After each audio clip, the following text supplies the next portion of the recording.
Hello बच्चों, कैसे हो? चलेगा। आज ये दूसरी वीडियो है एरर को लेकर। ठीक है, हमें स्पॉट करनी है एरर। आपको क्वेश्चन दिया गया होगा और उसमें आपको एरर फाइंड करनी होगी। You have to spot the error in the questions given. So पिछली एक वीडियो मैंने एरर को लेकर बनाई थी, उसके बाद ये दूसरी वीडियो है। आप उस वीडियो को भी देखिएगा और हर क्वेश्चन को सही से समझने की कोशिश कीजिएगा, क्योंकि क्वेश्चन जो होते हैं बेटा, जो आते हैं एग्ज़ाम में, वो आपकी अंडरस्टैंडिंग की एक्सपेक्ट करते हैं। मतलब वो आपसे उम्मीद रखते हैं कि आपको समझदारी कितनी है, आप कैसे समझते हो क्वेश्चंस को। क्योंकि लैंग्वेज जो होती है वो भावनाओं से निर्मित होती है, भावनाएं बहुत होती हैं इसमें। तो कभी कभी लफ्ज़ों से या सेंटेंसेस वो भाव नहीं समझ में आता, वो कंटेक्स्ट नहीं पता चल पाता है जिसकी बात हो रही होती है। जो पीछे का भाव होता है उस तक हमें जाना होता है, उसी से सारी चीज़ें हमें एरर हुई या कोई भी इम्प्रूवमेंट हुआ वो पता चल पाती हैं। तो चलिएगा, एक क्वेश्चन है आज आपके लिए, और इस क्वेश्चन में आपको एरर फाइंड करनी है, मतलब which part has an error.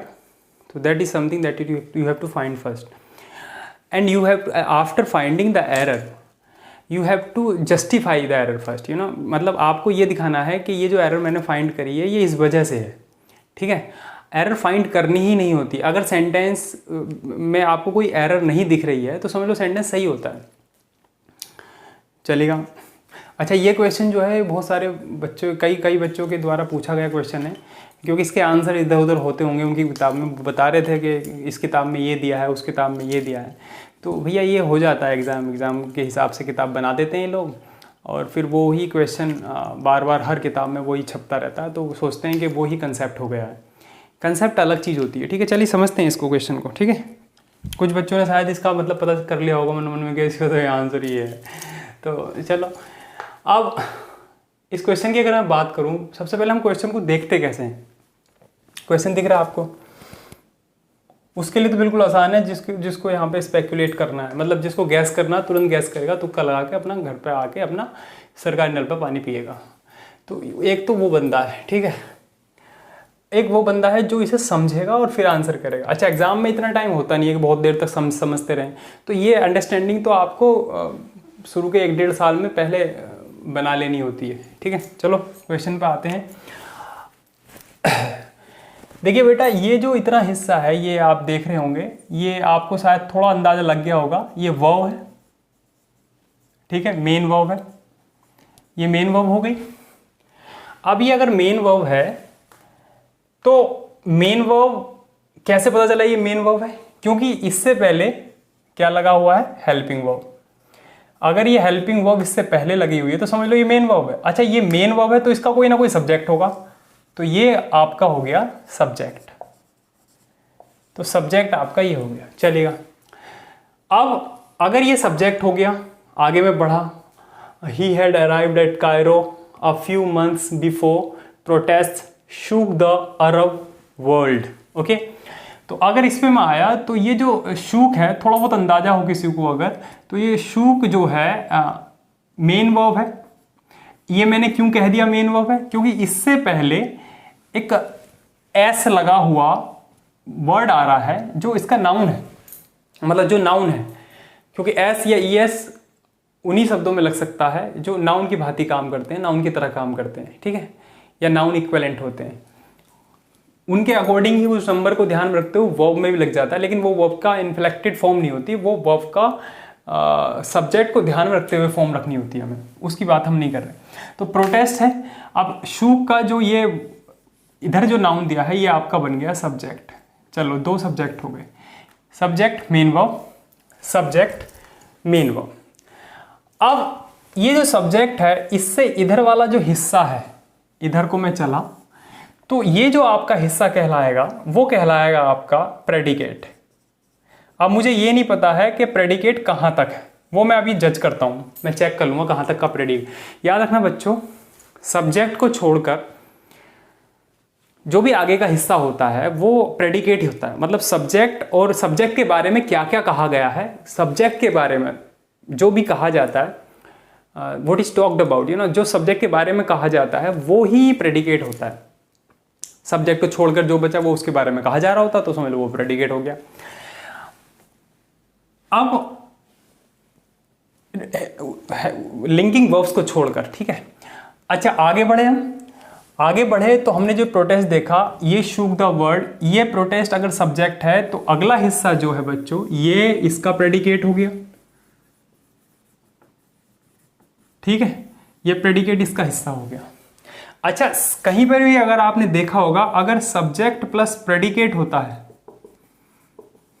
मैं अपनी क्लासेस में बताता हूं बच्चों को, तो ये कहलाता है क्लोज, क्लोज कहलाता है, मतलब सब्जेक्ट प्लस प्रेडिकेट का मतलब क्लोज। वो हिसाब इधर भी हो गया, सब्जेक्ट प्लस प्रेडिकेट, एक क्लोज आ रही होगी, एक क्लोज दूसरी क्लोज, मतलब उधर वाली क्लोज जो कहां से शुरू होती है, यहां से शुरू हो जाती है, यहां से शुरू हो जाती है अगली क्लोज, और एक क्लोज है ये जो यहां से शुरू हो गई, ये यहां तक की क्लोज है। चलो अभी देखते हैं कहां तक की क्लोज है।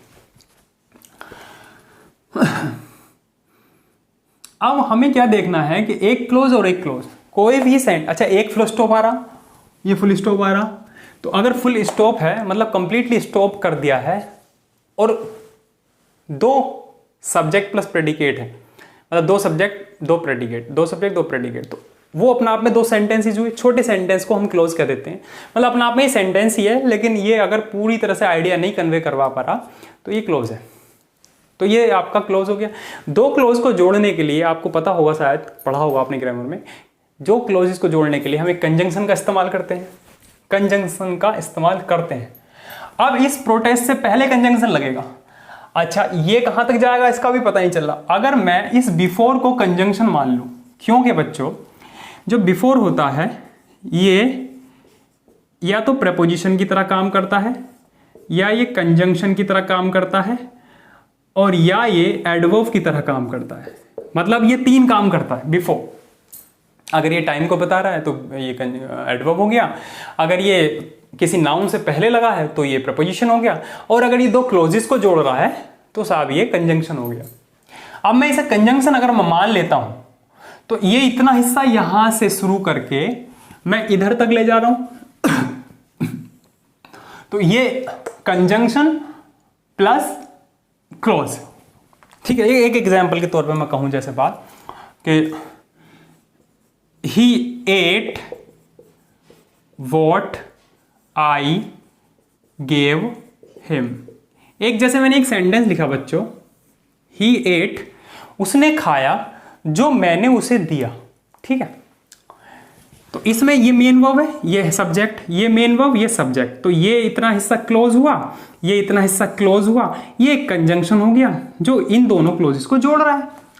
he ate, अगर मैं पूरे की बात करूं तो ये पूरा एक क्लोज और कंजंक्शन मिलकर एक हिस्सा बना।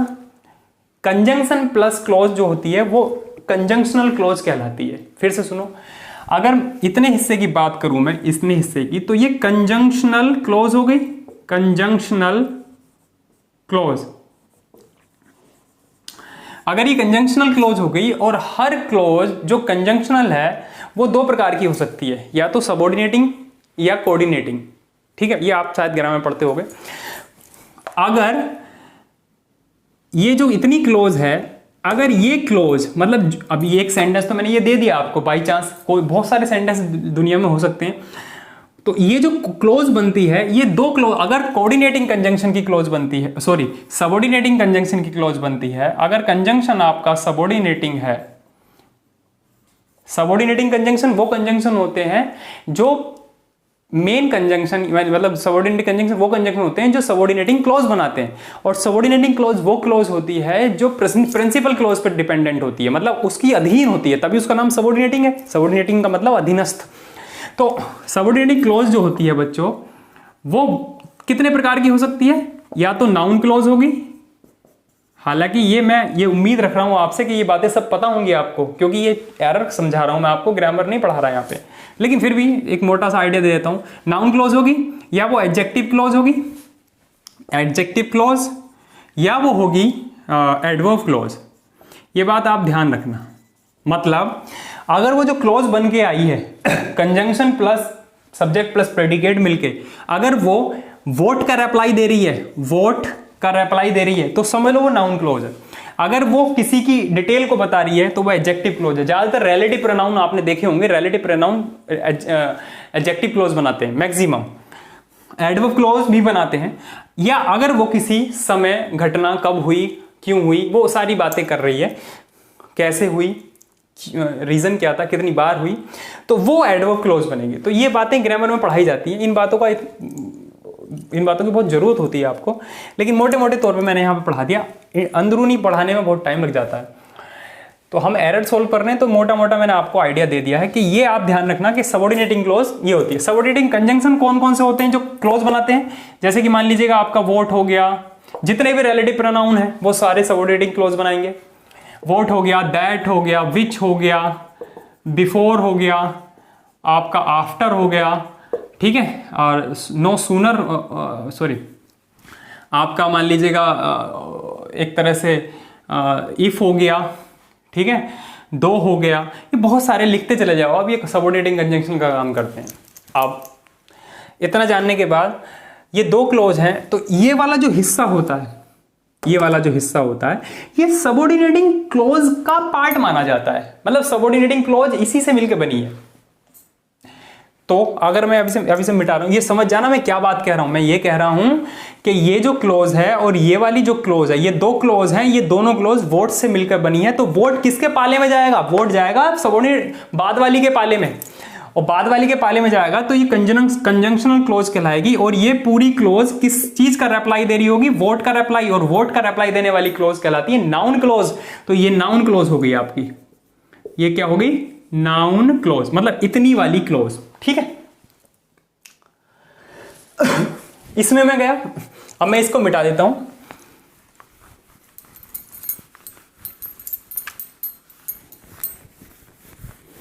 अब मैं इसकी बात अगर करूं तो ये प्रोटेस्ट जो है और ये बिफोर जो है, बिफोर कंजंक्शन, एक बिफोर कंजंक्शन का काम करता है, बिफोर प्रपोजिशन का काम करता है, बिफोर आपका एडवर्ब का काम करता है। अब चूंकि दो क्लोजेस को जोड़ना मुझे, तो इससे कंजंक्शन का ही काम लेना पड़ेगा मुझे, तो फिर ये कंजंक्शन बन जाएगा। जब ये कंजंक्शन बन जाएगा तो ये पाले में किसके चला गया? इधर वाले हिस्से के पाले में चला गया। चलो जी साहब, चला गया इस पाले में। तो ये बिफोर उस क्लोज का हिस्सा हो गया। मतलब इधर से इधर मैं पूरा देखूं तो बिफोर और अगला वाला जो सब्जेक्ट प्लस प्रेडिकेट हिस्सा है, ये पूरी एक कंजंक्शनल क्लोज बना रहा है। मतलब एक ऐसी क्लोज दे रहा है जो सबऑर्डिनेटिंग है, जो सबऑर्डिनेट करेगी, मतलब किसी के अंतर्गत आएगी।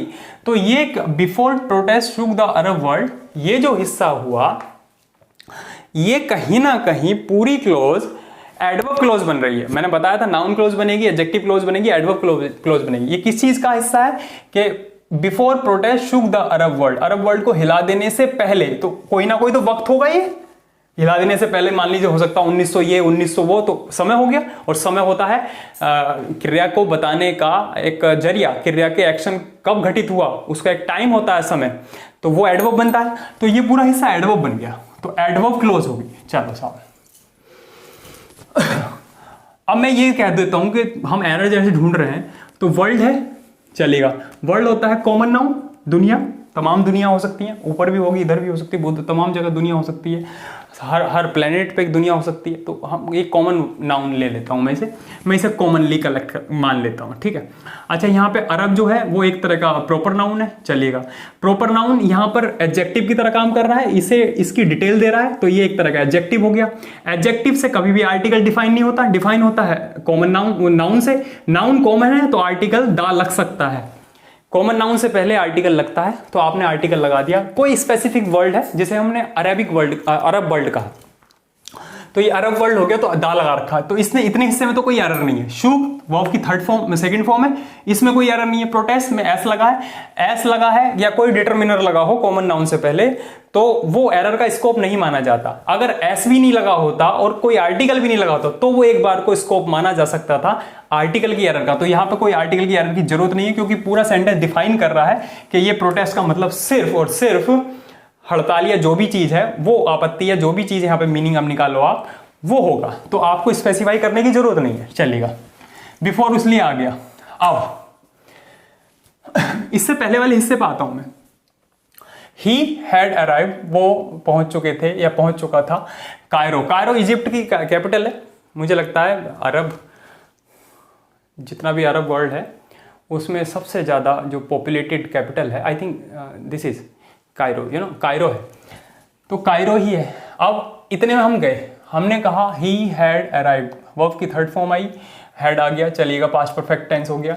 एट, एट का मतलब प्रपोजिशन है कायरो, कायरो एक सिटी का नाम है, सिटी। यहाँ पर मैंने इस सिटी को एक पॉइंट की तरह कंसिडर किया है, पॉइंट की तरह, और पॉइंट की तरह कंसिडर करने के लिए प्रपोजिशन 1D के लिए एट आती है, ऑन 2D के लिए आता है, और आपका इन 3D के लिए आता है। यहाँ पे D का मतलब है डायमेंशन, डायमेंशन का मतलब बीमा, मतलब कितनी दिशाएं हैं। तो एक दिशाओं में यानी कि पॉइंट, दो दिशाओं में यानी कि ये इस तरह की कोई भी चीज जो क्षेत्रफल को घिराए, और तीन दिशाओं में यानी कि ये। तो अगर तीन दिशाएं हैं तो आपको प्रपोजिशन इन लगानी पड़ेगी। तो आप ये ध्यान रखना, ये और ये। तो ये कायरो मैंने एक पॉइंट की तरह कंसीडर किया, मेरा अपना तरीका है कंसीडर करने का। मैं दुनिया के रेस्पेक्ट में लेके चल रहा हूं तो मैंने इसको पॉइंट मानूंगा। मैं दुनिया के रेस्पेक्ट में तो कायरो एक पॉइंट होगा, कायरो के रेस्पेक्ट में मुरादाबाद एक पॉइंट हो सकता है। तो जो पॉइंट की तरह मैं कंसीडर करता हूं किसी के रेस्पेक्ट में, तो यहां पे वर्ल्ड के रेस्पेक्ट में कंसीडर कर रहा हूं। अगर मैं वर्ल्ड के रेस्पेक्ट में कंसीडर कर रहा हूं तो ये पॉइंट ही होगा। अगर ये पॉइंट होगा तो पॉइंट से पहले प्रपोजिशन आपकी कौन सी आएगी? एट। तो इतने में कोई गलती नहीं है, ये सी कैपिटल में बना है, कोई गलती नहीं है। अराइव माने पहुंचना। कहां पहुंचना? अराइव की अगर मैं बात करूं बच्चों, तो अराइव का मतलब होता है to reach the destination, to reach the destination. To reach the destination मतलब मंजिल पे पहुंच जाना, मतलब वहां पहुंच जाना। याद रखना अराइव में और कम, अगर मीनिंग आप देखोगे तो एक से निकल के आते हैं, लेकिन अराइव का मतलब होता है जहां पर आप जर्नी अपनी खत्म कर रहे हो, और कम का मतलब होता है जहां आप कहीं ठहराव लेते हो। अगर आप ये दिखाना चाहते हो कि उसके बाद आप नहीं चलोगे आगे, आप उसको डेस्टिनेशन दिखाना चाहते हो, तो वर्ड आप अराइव लगाइएगा। अगर आप चलते जा रहे हो कहीं और कहीं आ गए हो तो आप कम लगाइएगा, ठीक है। तो अराइव हमेशा जर्नी खत्म करने के मामले में आने के लिए इंग्लिश के तौर पे यूज करा जाता है। तो अराइव ही हो गया। ऐसी बहुत सारी वर्ब हैं, ये वर्ब ऑफ मोशन कहलाती है। वर्ब ऑफ मोशन बहुत सारी होती हैं, कम, गो, हैड, रश, मूव, ये सारी की सारी जो वर्ब्स हैं ये वर्ब ऑफ मोशन कहलाती हैं। मतलब मैक्सिमम ये जो वर्ब ऑफ मोशन है ये जनरली इंट्रांजिटिव वर्ब होती है। कैसी वर्ब होती है? इंट्रांजिटिव वर्ब कहलाती है बच्चों। ये जब ये इंट्रांजिटिव वर्ब कहलाती है तो इनके बाद ऑब्जेक्ट नहीं आएगा, यानी कि इनके बाद ऑब्जेक्ट नहीं आएगा, मतलब कोई डायरेक्ट नाउन नहीं आएगा इनके बाद। तो इसके बाद देखना आप, कोई नाउन यहां पे नहीं आया था, ये नाउन आया है तो इसलिए तो प्रपोजिशन एट लगाई। तो ये जो आपका नाउन है ये एट प्रपोजिशन का ऑब्जेक्ट है, ना कि इस वर्ब का। ये ध्यान रखना, क्योंकि ये इंट्रांजिटिव है, ये अपना ऑब्जेक्ट लेके ही नहीं चलेगी, इसका ऑब्जेक्ट इसी में है। वो कहां है? ही। तो जो बंदा पहुंचा है वही तो पहुंचा है, तो वही उसके लिए आपने इंट्रांजिटिव वर्ब यूज कर ली अराइव, ठीक है। तो यहां इसमें भी कोई एरर नहीं, इसमें भी कोई एरर नहीं, इसमें भी कोई एरर नहीं। ये वाला जो हेड है इसको मैं चेक कर लेता हूं कि कहीं ये तो एरर में नहीं जा रहा, क्योंकि अराइव वर्ड जो है वो पास्ट टेंस है, पास्ट में घटना हुई है, और हेड जो होता है वो परफेक्ट को शो करता है। पास्ट परफेक्ट वो टाइम वो एक्शन का एक तरीका होता है जिसमें आप किसी चीज को कंप्लीट दिखाते हो। आगे जो है वो पास्ट इंडेफिनिट है, चलेगा। अगर मैंने बिफोर इसका हिस्सा मान लिया, ये इसका हिस्सा मान लिया, एट प्रपोजिशन का ऑब्जेक्ट ये हो गया। ऑब्जेक्ट हमेशा नाउन या प्रोनाउन होता है, तो ये नाउन है, प्रॉपर नाउन है, ये इतना हिस्सा है। अब इतने हिस्से पर अगर मैं जाऊं तो इस हिस्से को मैं क्या नाम दूं? सुनो मेरी बात फिर से। अराइव इंट्रांजिटिव वर्ब है, इसका कोई ऑब्जेक्ट नहीं होगा, चलेगा। ऑब्जेक्ट का मतलब होता है नाउन या प्रोनाउन, नाउन या प्रोनाउंस का मतलब होता है, तो इसका मतलब इसका कोई ऑब्जेक्ट होगा ही नहीं। इसका जब ऑब्जेक्ट नहीं होगा तो यहां पे कोई ऑब्जेक्ट नहीं आ सकता। जब यहां पे ऑब्जेक्ट नहीं आ सकता तो कायरो आ गया मान लीजिएगा, तो कायरो से पहले मुझे प्रपोजिशन देनी पड़ी। वो इसलिए देनी पड़ी क्योंकि प्रपोजिशन अपना ऑब्जेक्ट कह देगी इसे। कायरो कहेगा मैं भैया किसका बनूं ऑब्जेक्ट, तो मैं क्या करूं?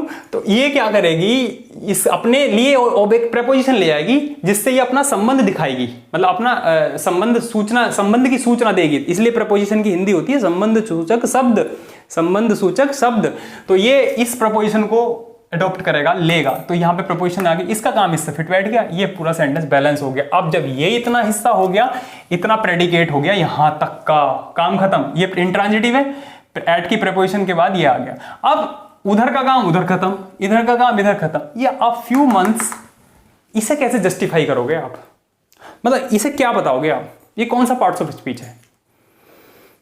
पहली बात, पार्ट्स ऑफ स्पीच की बात करें तो इसमें ऐसा आ रहा बच्चों, ऐसा आ रहा तो नाउन हो गया, ये नाउन हो गया, ये एडजेक्टिव हो गया, ये आर्टिकल हो गया। किसके लिए यूज हुआ होगा बताइएगा? ये अ फ्यू पूरा ही डिटरमिनर होता है, अ फ्यू पूरा डिटरमिनर होता है। इसे अलग मत देखना आप, अगर आपने इसे अलग देखना शुरू कर दिया तो ये एडजेक्टिव अलग हो जाएगा, ये अलग हो जाएगा, और एडजेक्टिव इसके लिए यूज हुआ होगा और फिर ये भी इसके लिए यूज हुआ होगा, और मंथ्स में ऐसा लगा है तो ए आर्टिकल नहीं आ सकता, इसका मतलब अ फ्यू नहीं होगा, फिर तो गलत हो गया। इसका मतलब ये पूरा ही एक डिटरमिनर होता है, तो ये मेरा लिखना कि एडजेक्टिव है ये गलत था। पूरा ही एक डिटरमिनर होता है जो पेयरिंग होता है, पेयर्ड होता है, तो इसे पूरे को डिटरमिनर कहूंगा। और ये डिटरमिनर हमेशा मतलब प्लूरल यानी कि बहुवचन के साथ आता है, तो ये हो गया आपको। अ फ्यू मंथ्स आपने इसलिए कहा होगा क्योंकि अगर वो पहुंचा है तो काम उसका सक्सेसफुल हुआ है। जब भी सक्सेसफुल दिखाया जाता है तो अ फ्यू लगाओगे आप, मतलब जब भी अ फ्यू लगाओ तो अ फ्यू का मतलब सम, और सम से कुछ ना कुछ काम हो ही जाता है। अगर फ्यू लगाया होता आपने तो फ्यू का मतलब होता है नन, नो। आप फ्यू का मतलब नो समझिएगा, मैंने पढ़ाया होगा बच्चों को, फ्यू का मतलब no, negligible amount of something. तो नेग्लिजिबल है, नेगेटिव शो करेगा, तो नेगेटिव में तो काम पूरा नहीं होता, तो ये पहुंच नहीं रहा होता फिर, लेकिन ये तो पहुंचा है तो मुझे अ फ्यू तो दिखाना पड़ेगा, तो यानी कि ये अपना आप में इतना हिस्सा बैलेंस्ड है, इसकी कोई टेंशन नहीं होनी चाहिए फिर। लेकिन मैं एक चीज जस्टिफाई नहीं कर पा रहा, ये जो हिस्सा है ये सेंटेंस में किस चीज के लिए यूज हुआ है? मतलब जैसे कि मान लीजिए ये ऑब्जेक्ट था, ये नाउन है, तो चलो ये प्रपोजिशन का ऑब्जेक्ट बन गया। इसका कोई ऑब्जेक्ट होता नहीं तो अपने बैलेंस है, ये इसकी क्रिया है, ये इसकी हेल्पिंग वर्ब है, ये बिफोर इसका कंजंक्शन है, ये शुक की करता है, वो अगला हिस्सा शुक का ऑब्जेक्ट है, शुक का ऑब्जेक्ट है पूरा का पूरा, ये पूरा ऑब्जेक्ट है। ये किसका क्या है? A few months. इसका मतलब ये जस्टिफाई नहीं कर पा रहा, ठीक है बेटा। अब मुझे क्या करना है, इसको जस्टिफाई करवाना है, तो मैं क्या करूंगा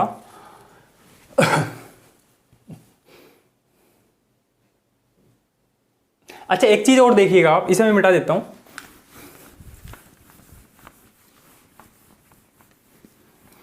मैंने ये देखा कि ये अ फ्यू मंथ्स जो है ये कुछ ना कुछ तो वक्त है भाई, है तो नाउन, टोटल तो नाउन फ्रेज है। कैसी फ्रेज है ये पूरी की अगर मैं बात करूं बच्चे तो ये नाउन फ्रेज है। नाउन फ्रेज का मतलब होता है कि ऐसा शब्दों का समूह जो एक नाउन की भांति मीनिंग कन्वे कर रहा हो, तो ये नाउन फ्रेज हो गई। लेकिन ये नाउन फ्रेज तुम्हें कहीं ऐसा नहीं लिखी कि टाइम की फ्रेज है, मतलब नाउन में भी टाइम को डिफाइन करने वाली। जैसे कि मैं आपसे कहूं कि आई गोट अप एट 9 o'clock, है ना, 9 o'clock। अगर मैं एट हटा दूं यहां से तो ये 9 o'clock है तो नाउन, लेकिन बता किसे रहा है? टाइम को बता रहा है, टाइम, एक्शन के टाइम को बता रहा है। तो एक्शन के टाइम को बता रहा है तो मुझे फिर इसे एडवर्ब बनाना पड़ेगा। जब मुझे इसे एडवर्ब बनाना पड़ेगा तो प्रेपोजिशन उसी हिसाब की लगानी पड़ेगी, क्योंकि 9 o'clock एक पॉइंट ऑफ टाइम है, तो मुझे एट लगाना पड़ा, 1D है तो मैंने एट लगा दिया। तो ये जो आपका फ्रेज बनाई है आपने, ये वाली, ये कहीं ना कहीं एडवर्ब फ्रेज बनी। वो समय था, समय ये भी है, तो इसको तुम्हें एडवर्ब फ्रेज बनाना है। अब तो तुम ये कह पाओगे कि वो कायरो पहुंचा था फ्यू मंथ्स, ये पहुंचने का टाइम बन जाएगा। जैसे यहां पे उठने का टाइम बना, अगर एट हटा दूं तो 9 o'clock जो है वो जस्टिफाई नहीं हो पाएगा फिर, क्योंकि गोट अप जो होती है ये इंट्रांजिटिव वर्ब होती है। जब ये इंट्रांजिटिव वर्ब होती है ऑब्जेक्ट लेके नहीं चलती। अगर एट नहीं लगा रखा आपने तो ये गोट अप इसको अपना ऑब्जेक्ट मान लेगी, जो कि नाउन है। नाउन देखते ही वो झपट पड़ती है, वो कहने लगती है मेरा ऑब्जेक्ट मेरा ऑब्जेक्ट मेरा ऑब्जेक्ट। तो फिर क्या करना है, चूंकि ये इंट्रांजिटिव होती है, इसमें जो उठता है वो खुद उठता है, तो ये इंट्रांजिटिव है, तो आपको इससे कनेक्ट ना हो जाए, एक संबंध सूचक शब्द डालना पड़ेगा, और वो इसके पॉइंट को ध्यान में रखते हुए ऐड लगाना पड़ेगा आपको, ठीक है। जैसे ही आपने ऐड लगाया तो आई गॉट अप, ये तो ये एक पूरा का पूरा एक फ्रेज बन के आई। प्रपोजिशन प्लस, मैंने पहली वीडियो में बताया था, प्रपोजिशन प्लस नाउन या प्रोनाउन, यानी कि preposition plus object is called adjective phrase और एडवर्ब फ्रेज। तो ये एक तरह का एडवर्ब फ्रेज बना, एडवर्ब फ्रेज। तो ये भी तुम्हें एडवर्ब फ्रेज बनानी है। अब एक बात तो समझ में आ गई, दिक्कत यहीं कहीं है, ठीक है। अब दिक्कत यहीं कहीं है, तो एक चीज आपको समझ में आई, ये जो आपने स्लैश लगा रखा है, ये स्लैश बिफोर से पहले लगा रखा है ना। तो एक काम कर सकते हैं, जो फ्यू मंथ्स है, फ्यू मंथ्स, एक चीज आप देखिएगा, ये हैड आ रहा, ये पास्ट परफेक्ट है, ये है यहां पर प्रेजेंट, सॉरी पास्ट इंडेफिनिट। शायद थोड़ा बहुत ज्ञान हो बच्चों को टेंस का तो ठीक है, वरना मैं थोड़ा सा कर लूं बात इस पे। देखिएगा, ये मान लीजिए कोई टाइमलाइन है आपकी, ये मान लीजिएगा आपका प्रेजेंट है, जहां पर भी आप खड़े हो गए समझ लीजिए प्रेजेंट वहीं से शुरू हो जाता है, और प्रेजेंट वहीं पे होने के बाद अगला हिस्सा फ्यूचर, पिछला हिस्सा पास्ट। तो ये ऐसा मामला हो गया। अब मान लीजिएगा मैं एक छोटा सा सेंटेंस लेता हूं बच्चों। मैंने एक सेंटेंस लिखा, आई एट द फूड। इस बात का पता क्या मतलब है कि अगर ये प्रेजेंट है तो इसने जो खाना खाया है वो या तो यहां खाया होगा, कभी ये वक्त होगा, या ये वक्त होगा, या ये वक्त होगा, ये वक्त, ये वक्त, ये वक्त, कोई सा भी वक्त हो सकता, कहीं पर भी पता कुछ नहीं है, कुछ नहीं पता रे, कहीं भी हो सकता, डिफाइंड नहीं है, डेफिनेट टाइम नहीं है, कुछ पता नहीं चल रहा कौन सा है। तो जब डिफाइंड नहीं है, डेफिनेट नहीं है, तो इसे कह दूंगा मैं इंडेफिनिट। मैंने इसे इंडेफिनिट कह दिया, लेकिन हुआ पास्ट में तो पास्ट इंडेफिनिट कह दिया। चलो इतना तो शायद पता होगा आपको। अभी पास्ट इंडेफिनिट में ये कहीं भी हो सकता है, कुछ नहीं पता चलेगा। अब मैं ऐसे कहूं, एक सेंटेंस लिखूं, I have eaten the food. मैं ऐसे करके कोई बात लिखूं, I have eaten the food, तो इस बात का क्या मतलब है? इस बात का मतलब ये है कि किसी ने मुझसे पूछा कि भैया रे खाना खा लिया तुमने, कैसे? तो मैंने कहा जी साहब मैंने खा लिया है। मैंने खा लिया है, इसका मतलब खाना तो मैंने पास्ट में खाया होगा। मान लीजिए मैंने खाना यहां खाया, ठीक है, यहां खाया, ये खाना खाया, मैंने खाया इतने वक्त था, लेकिन अभी मुझे किसी ने पूछा तुम्हें भूख तो नहीं लग रही? ना ना मैंने खाना खा लिया है, ठीक है। तो जब आप पास्ट में हुए एक्शन का प्रभाव, इफेक्ट प्रेजेंट में भी दिखाना चाहते हो, तो ये उस वक्त दो टेंस कवर होते हैं, दो टेंस आ जाते हैं, और ये दो टेंस मिलकर बनते हैं प्रेजेंट परफेक्ट। ये प्रेजेंट के लिए, ये परफेक्ट के लिए। क्लियर? लेकिन एक बात ध्यान रखना, इस सेंटेंस में दो टेंस कवर्ड हैं, दो टेंस कवर्ड हैं, एक तो पास्ट वाला और एक प्रेजेंट वाला, इसलिए इसे प्रेजेंट परफेक्ट कहा जाता है। प्रेजेंट परफेक्ट इसलिए बताया जाता है कि ये प्रेजेंट में आके परफेक्ट हुआ। परफेक्ट हर वो चीज होती है जो कंप्लीट होती है, मतलब जिसमें कोई अधूरापन ना हो। तो ये प्रेजेंट में आके परफेक्ट हुआ है, मतलब इसका इफेक्ट जो है वो अभी तक भी मौजूद है। भाई किसी ने आपसे कहा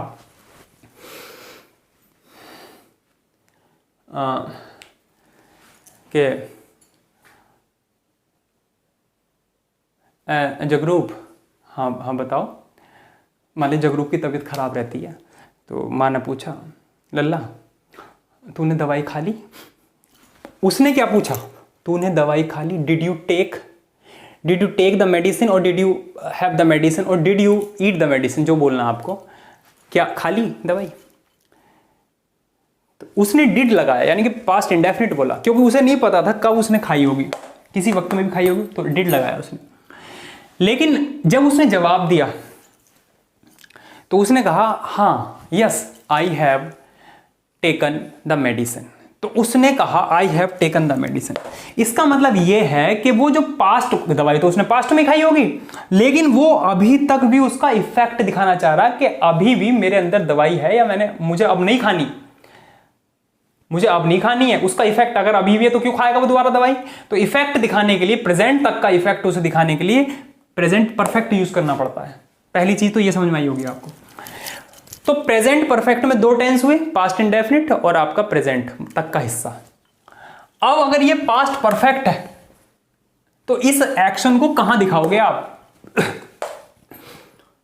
बताना जरा। इस एक्शन को नहीं दिखा पाओगे आप, क्योंकि ये पास्ट परफेक्ट है, इसमें भी दो काल होने चाहिए। जब इसमें दो काल हैं, दो समय हैं, दो टेंस हैं, तो इसमें भी तो दो टेंस होने चाहिए। तो ये पास्ट परफेक्ट है। जो प्रेजेंट तक खत्म हो रहा है वो प्रेजेंट परफेक्ट। शुरू कहां से हो रहा था? पास्ट से। प्रेजेंट में खत्म दिखा रहे हो तो प्रेजेंट परफेक्ट। लेकिन पास्ट परफेक्ट क्या होगा? देखो, प्रेजेंट परफेक्ट इसलिए कहा गया जो प्रेजेंट में खत्म हो रहा है। पास्ट परफेक्ट इसलिए कहा जाएगा जो पास्ट में खत्म हो रहा है। लेकिन कहां से शुरू हो रहा होगा? पास्ट से ही शुरू होगा। तो कोई भी एक्शन जो पास्ट में ही खत्म हो और कहीं पास्ट से ही शुरू हो रहा हो, तो ये जो एक्शन यहां पे जो आके कंप्लीट होगा ये पास्ट परफेक्ट कहलाएगा। लेकिन ये बाउंड्री कैसे डिसाइड करोगे आप? कैसे पता चलेगा कि ये बाउंड्री कौन सी है? इस बात को डिसाइड करने के लिए आप पास्ट परफेक्ट तभी बोल सकते हो जब आपने कहीं ना कहीं किसी सेंटेंस में या किसी भी हिस्से में सेंटेंस के पास्ट इंडेफिनिट का यूज कर रहा। और ये कौन सा टेंस है? ये पास्ट इंडेफिनिट होगा। ये प्रेजेंट हो गया, ये पास्ट इंडेफिनिट होगा, ये कोई भी पॉइंट होगा। और इससे पहले का दिखाने के लिए आपको रेफरेंस दिखाना पड़ेगा। मेरी बात समझ जाओ बच्चों, मैं ये कहना चाह रहा हूं, जब प्रेजेंट परफेक्ट यूज कर रहा था तो प्रेजेंट रेफरेंस था और पास्ट से शुरू हुई थी घटना।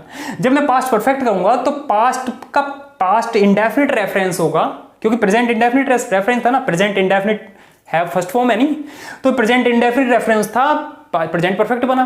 जब मैं पास्ट परफेक्ट करूंगा तो पास्ट के पहले वाला ये वाला पास्ट इंडेफिनिट रेफरेंस होगा और पहले वाला हिस्सा आपका टेंस कहलाएगा। तो ये परफेक्ट हिस्सा हो जाएगा, ये परफेक्ट हो जाएगा। तो पास्ट इंडेफिनिट तो रेफरेंस दिखाना पड़ेगा तभी तो परफेक्ट हुआ भाई। एक सेंटेंस मैं आपसे कहूं, मैं आपको हिंदी ट्रांसलेशन पर मत जाना, मैं आपसे कहता हूं कि मैं खाना खा चुका था। जैसे हिंदी के हम जो यूपी बोर्ड वाले हैं, हम ज्यादा चुका था, पुका था, ये करके हिसाब अपना निकाल के ले आते हैं। इससे हम बन जाते हैं इंग्लिश वाले। तो ऐसा होना नहीं चाहिए। अनुवाद से नहीं चलती इंग्लिश, इंग्लिश चलती है कंसेप्ट से। कोई भी भाषा कंसेप्ट से चलती है, भाव होते हैं उसमें। तो आपने कहा मैंने खाना खा लिया था, खाना खा चुका था। मैंने कहा आप एक सेंटेंस बनाओ, आपने खाना खा चुका, एक सेंटेंस बनाओ, मैं खाना खा चुका था। तो आप क्या बनाओगे? बताओ जरा। आप दो तरह के सेंटेंस बना के दिखाओगे मुझे, मतलब दो क्या, एक ही बनाओगे। I had eaten the food. आपने भाई साहब क्यों बोल दिया ईटन द फूड? आपने तो पास्ट में खाया होगा खाना। जब आपने पास्ट में खाया होगा तो सारा पास्ट तो इंडेफिनिट ही है, जिसके कोई पता नहीं किस पॉइंट पर खाया। भाई किसी पॉइंट का पता आपको इंडेफिनिट है ना भाई। आपने कहा मैंने खा लिया, खाना खा लिया था, खाना खा चुका था। जब आप खाना खा चुके तो कोई भी पॉइंट हो सकता है ना जहां खाया होगा।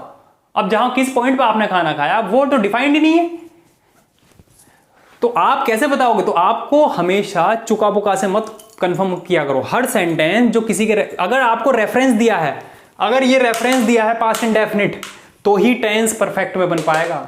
अगर ये सेंटेंस ना दिया होता तो ये परफेक्ट में बिल्कुल नहीं बन सकता, चाहे आपका हिंदी में चुका चल रहा हो या रहा था चल रहा हो या खा लिया था चल रहा हो, उससे कोई फर्क नहीं पड़ता। ये रेफरेंस पॉइंट दिखाना पड़ेगा आपको। पास्ट में एक रेफरेंस दिखाना पड़ेगा, रेफरल सेंस देना पड़ेगा।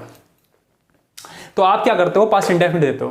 तो ये जो पास्ट इंडेफिनिट आपने दिया है कि बिफोर का मतलब, ये मान लीजिए पास्ट का पॉइंट है शुक, ये शुक हो गया, इससे बिफोर कर दिया आपने तो ये रेफरेंस आ गया, तो ये परफेक्ट सही है, ये सही बना है, इसमें कोई दिक्कत नहीं। अब ये जब सही बना है तो इसका क्या करूं रे मैं? इसका तो कुछ मुझे करना था। तो बिफोर उसका चला गया, फ्यू मंथ्स इसका इधर की तरफ है, इसे मुझे जस्टिफाई करना है। अब छोटी सी एक बात और बताने चाह रहा हूं मैं, पता होगी तो मजा, मतलब नहीं पता तो मजा आ जाएगा आपका, और पता है तो साहब तुम अपने घर, मैं अपने घर। जैसे कि मान लीजिएगा ये टाइमलाइन है, ठीक है।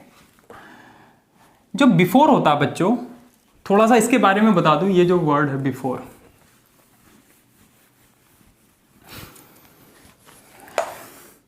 बिफोर का मतलब होता है, एक छोटा सा आपको बता देता हूं, आप बड़ा कंफ्यूज रहते होगे शायद। एगो का मतलब होता है बैकवर्ड फ्रॉम द प्रेजेंट, मतलब प्रेजेंट से पीछे की तरफ।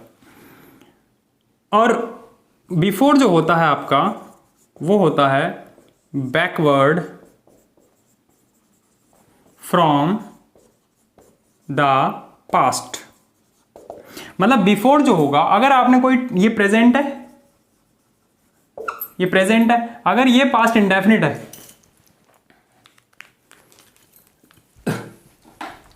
अगर ये पास्ट इंडेफिनिट है, ये वाला पास्ट इंडेफिनिट है, तो जो एगो है वो यहां से प्रेजेंट से शुरू होगा, ये प्रेजेंट से शुरू हो गया, ठीक है।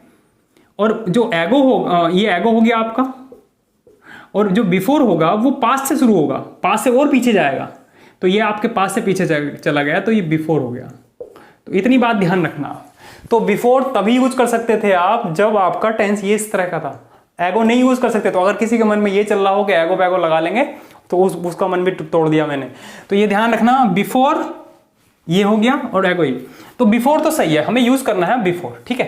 अगर हमें बिफोर यूज करना है तो एक बिफोर आ रहा था, या तो एक काम करें हम कि इसे, अगर फ्रेज को, नाउन फ्रेज को मुझे एडवर्ब बनाना, मजबूरी है बनाना पड़ेगा, क्योंकि भैया नाउन जस्टिफाई नहीं कर पा रहा मैं। तो इसको मैं क्या करूंगा, कहां से कट था, एक तो ये स्लैश था, एक ये स्लैश था, तो मैं एक काम करता हूं, इस बिफोर को तो रहने देता हूं, इसका हिस्सा, तो ये बैलेंस हो गया अ फ्यू मंथ्स बिफोर, ठीक है, ये बैलेंस हो गया इतना हिस्सा। अब एक बिफोर यहां लगा देता हूं जो कंजंक्शन बन जाएगा, ठीक है, प्रोटेस्ट से पहले बिफोर मैंने लगा दिया। तो अब क्या करा, बिफोर के बाद एक क्लोज हो गई और बिफोर से पहले एक क्लोज होगी, तो दो बिफोर एक साथ आ जाएंगे।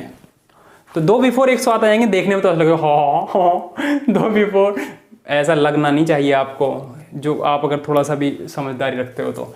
बिफोर ही नहीं, बिफोर और बिफोर यहां पर आ जाएंगे। ये बिफोर प्रोटेस्ट से पहला वाला हिस्सा है। कुछ कहेंगे बच्चे के साथ बिफोर इधर क्यों नहीं लगा सकता मैं स्लैश से, उधर नहीं लगा सकते आप, क्योंकि अगर इधर लगा देते हो तो वो इस वाली क्लोज का हिस्सा नहीं बन पाया बिफोर, और क्लोज का हिस्सा बनना जरूरी है कंजंक्शन।